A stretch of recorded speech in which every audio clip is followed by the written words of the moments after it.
Bismillahirrahmanirrahim. Alors, on doit continuer notre deuxième séance pour le module économie monétaire et financière. On doit s'interroger tout d'abord sur la première section qui concerne les définitions et les formes de la monnaie après avoir bien sûr présenté le système de troc dans la séance précédente.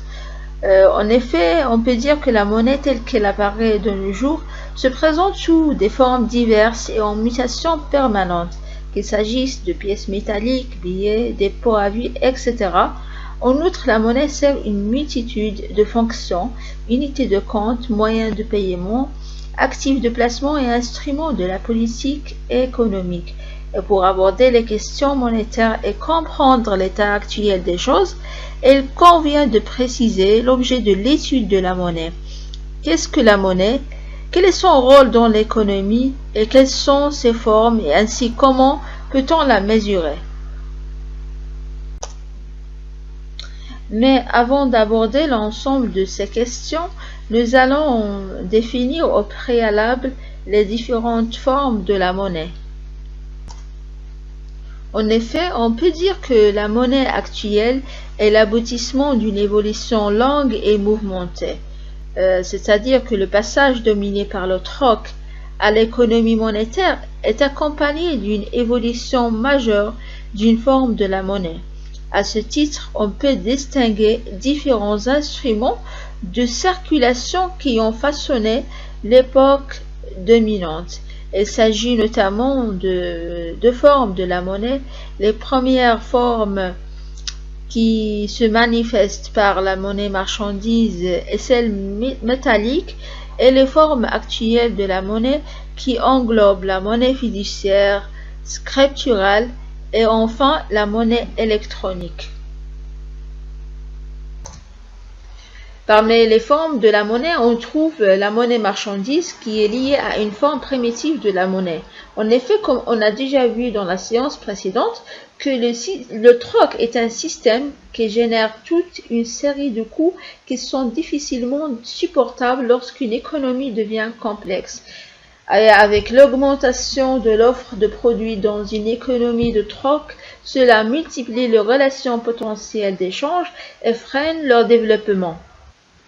Alors, tous ces inconvénients liés au système du troc ont fait que le bien le plus divisible et le moins altérable a été appelé à jouer un rôle autre que le sien et à s'imposer comme intermédiaire unique de l'échange. C'est la monnaie marchande. Alors, sans se limiter à cette catégorie qui concerne la monnaie marchandise, ces biens étaient substitués à d'autres biens plus valorisés et plus distinctifs, en l'occurrence les métaux. Alors, considérée quelquefois comme une forme primitive de la monnaie métallique représente la monnaie marchandise la plus connue dans l'histoire. Elle a été confectionnée dans l'or et ou dans l'argent car il présente de nombreux avantages pour servir de la monnaie. Et parmi les avantages de la monnaie métallique, on trouve tout d'abord la divisibilité. On peut dire que ces monnaies sont parfaitement divisibles de 0 à l'infini sans déchet. Ainsi, on a densité de valeur. On peut dire dans ce cas que le rapport élevé entre leur valeur et le volume leur contribue à en faciliter le transport. C'est-à-dire une petite quantité de métal contient une valeur très importante. Donc, elle est facile à manipuler. On a aussi l'inaltérabilité. On peut dire dans ce cas que l'inaltérabilité des monnaies métalliques leur octroie une durée de vie quasi infinie. Et le quatrième avantage, on a la malléabilité. On peut dire que cette malléabilité rend aisée leur transformation de monnaie en objet et vice-versa. Et enfin, on a la rareté. Les quantités d'or et d'argent dans le monde évoluent de manière assez stable. Alors, tous ces avantages ne sont pas disponibles dans le système de troc qui se trouve confronté à l'indivisibilité des biens échangeables. Généralement, on peut dire que la monnaie métallique a été distinguée en monnaie pesée, comptée et frappée. En ce qui concerne la première catégorie qui est la monnaie pesée, on peut dire que dans ce cas, les paiements s'effectuent en pesant des lingots ou de poudre de métal, qu'il s'agisse d'or, d'argent, cuivre, fer, etc. Cet usage du métal pesé suppose l'existence d'un système pondéral régulier et l'emploi généralisé de la balance, ce qui occasionne par la suite des coûts pour les échanges. Alors, en deuxième catégorie, qui est la monnaie comptée bien sûr, dans ce cas, on peut dire que la monnaie métallique est découpée en morceaux plus ou moins égaux. Le métal est compté. Les individus, dans ce cadre, continuent à vérifier son poids et sa teneur en métal. Donc, il y a toujours l'obligation de l'existence d'un système pondéral régulier de la balance. Et finalement, on trouve la monnaie frappée. Cette monnaie prend la forme de pièces dont la valeur faciale est égale au poids d'or ou d'argent qu'elle contient. Donc, il y a une possibilité de manipuler le contenu des pièces afin de garantir son contenu pour instaurer la confiance et pour assurer son pouvoir économique. Dans ce cadre, l'État s'empare du monopole de la frappe de la monnaie qui devient la monnaie légale. Passons maintenant aux formes actuelles de la monnaie. Alors, parmi les formes actuelles de la monnaie, on trouve tout d'abord la monnaie fiduciaire. Qu'est-ce que la monnaie fiduciaire? La monnaie fiduciaire, c'est la monnaie par confiance. Elle comprend les pièces et les billets de banque. C'est un instrument financier dont la valeur nominale est supérieure à la valeur intrinsèque. Elle est un instrument de paiement en qui tous les agents économiques ont confiance. Au titre d'exemple, chacun au Maroc est convaincu qu'il possède un billet de 200 dirhams qui en fait n'est qu'un morceau de papier. Il peut acquérir une certaine quantité de biens avec ce billet ou le garder un certain temps en réserve sans perte énorme en pouvoir d'achat, c'est-à-dire que la valeur réelle cède la place à une valeur fondée sur la confiance du public. Alors, la deuxième forme de la monnaie actuelle, on trouve la monnaie scripturale. Pour cette monnaie scripturale, on peut dire qu'elle est apparue au XIIe siècle en Italie, mais elle n'a commencé à se généraliser qu'au XIXe siècle en Grande-Bretagne, dans le cadre d'une économie en pleine expansion. Et face à une demande d'emprunt de plus en plus importante de la part des entreprises, les banques ont trouvé la solution suivante. Cette solution est de créer de la monnaie par un simple jeu d'écriture. C'est ainsi que si une banque est sollicitée par un crédit et qu'elle n'a pas suffisamment de monnaie en réserve, elle va porter le montant correspondant au crédit du compte du client en question. Et celui-ci n'aura qu'à signer des chèques à ses fournisseurs. Alors, ces derniers à leur tour sont des clients. S'ils sont des clients à la même banque, ils vont lui présenter leur chèque et celle-ci se contentera d'une double écriture, créditer un compte et débiter un autre. Ainsi, une ou plusieurs transactions peuvent avoir lieu sans qu'il y ait circulation de la monnaie fiduciaire.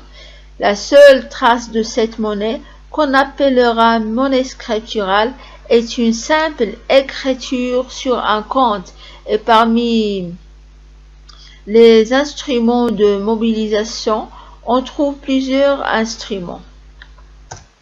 Et parmi les principaux instruments qui permettent la circulation de la monnaie scripturale, on trouve tout d'abord le chèque, qui est un ordre de paiement à la banque que remet le payeur au bénéficiaire. Ensuite, on a le virement, qui est considéré comme un ordre donné à la banque d'opérer un transfert de compte à compte. Puis, on trouve le titre interbancaire, qui est un ordre donné par signature de prélever sur son compte un certain montant au profit d'une grande entreprise. Il s'agit d'un formulaire pré-rempli et il ne reste qu'à signer et à dater. Et enfin, on a la carte bancaire qui permet les transferts de compte à compte et de façon automatisée. Au total, on peut dire que le coût de circulation de ces instruments étant élevé, les banques ont de plus en plus développé leurs règlements informatisés et automatisée, qu'il s'agisse de porte-monnaie électronique, télépaiements, cartes bancaires, etc. Ce qui a fait dire à certains qu'on est en passé à une autre forme de monnaie qui est la monnaie électronique. Alors, pour la monnaie électronique qui est considérée comme les principales formes de la monnaie qui vient se profile de nos jours, elle consiste en un encours stocké dans une carte prépayée multiprestataire. Ce type de carte, qu'on qualifie aussi de carte à puce, représente une carte bancaire possédant un ordinateur miniaturisé permettant de stocker les informations, c'est-à-dire des unités monétaires. La monnaie électronique est donc véhiculée à travers de deux nouveaux instruments de paiement. C'est le porte-monnaie électronique et le porte-monnaie virtuel. Alors, pour le porte-monnaie électronique, on peut dire que ce porte-monnaie a pour objet l'automatisation des paiements de petits montants dans le commerce de proximité par le biais d'une carte de microprocesseurs chargée de valeurs électroniques réelles qui peuvent être transférées directement entre les agents économiques. Ainsi, ce nouvel instrument de paiement est conçu comme un substitut des pièces et des billets de la banque. Après d'avoir présenté alors les différentes formes de la monnaie, on doit se focaliser maintenant sur les différentes fonctions de la monnaie. En effet, la monnaie peut être définie par les fonctions qu'elle assure. Elle remplit trois fonctions essentielles. C'est à la fois une unité de compte, un moyen de paiement et réserve de valeur. Lorsque la monnaie est considérée comme intermédiaire d'échange, on peut dire que dans cette fonction, la monnaie apparaît comme un bien intermédiaire qui permet de dissocier les opérations d'achat et de vente qui sont confondues dans le cadre d'un système de troc. Il s'agit d'un intermédiaire obligé dans les échanges. Tous les biens s'échangent contre de la monnaie qui à son tour s'échange contre les biens. Dans ce cadre, l'économiste Clower indique que dans une économie monétaire, les biens achètent la monnaie et la monnaie achète les biens, alors que les biens n'achètent plus les biens. Et pour assurer ce rôle, la monnaie doit avoir cours légal et ne peut être refusée dans les paiements. Dans un système de troc, l'échange ne peut avoir lieu que s'il y a double coïncidence des besoins. Tout agent doit trouver non seulement quelqu'un qui soit prêt à lui vendre les biens qu'il cherche, mais aussi qui accepte en échange les biens dont l'agent dispose.